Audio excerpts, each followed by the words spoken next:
Zdravíme všechny diváky tohoto videa. Jsme žáci 2. stupně základní školy Truhlářská v Karlových Varech a taky jsme členy žákovského parlamentu. Rádi objevujeme nová místa v přírodě. Naším koníčkem je poznávání regionu. Moc rádi chodíme pěšky. Když někam vyrazíme, občas objevíme něco nečekaného. Tentokrát jsme našli skládku odpadků v lese. Vypravili jsme se na Karlovu stezku. Je to stezka, která měří až 160 km a je určena pro cyklisty i pro pěší turisty. Vede z Karlových Varů až do Německa. Hlavní část vede z Karlových Varů přes Novou Roli až do krušnohorských Nových Hamrů.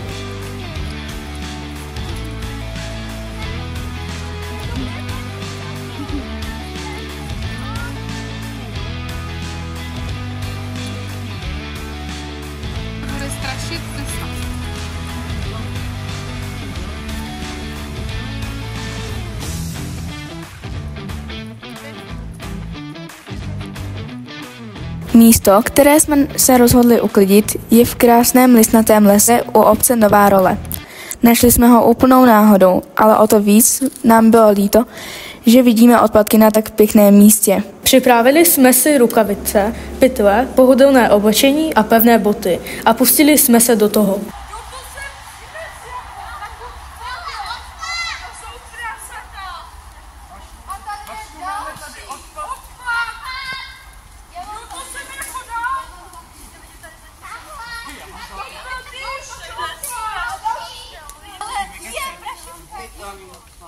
Mám odpadek.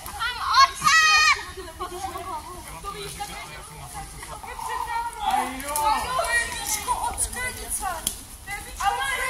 Ach jo. Pytlej burda. Za to bych sekal ruce. Pitomci. Hele, zapalovač. Ale ne, další obal. Bordel. Já. Nenašel se k nám pomáhá.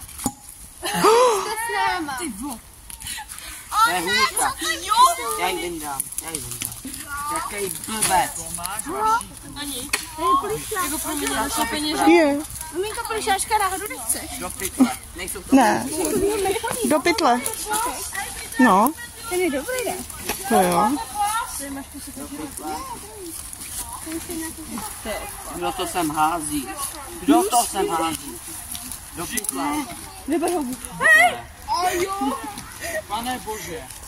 To je odpad, nebo to je to Musím jako hází za čuníky. Oh ne!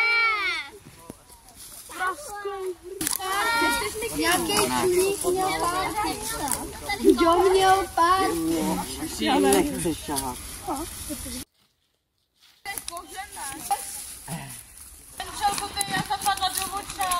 No, tak proč tam chodíte? Tak kdo? Petrka. Našli jsme opravdu nečekané věci. Nějaké elektronické součástky, kusy oblečení. Rozbité sklo a porcelán, ale i běžný odpad z domácnosti. Se sbíraní nepořádek jsme odevzdali do sběrného dvora. A my doufáme, že jsme pomohli naší přírodě.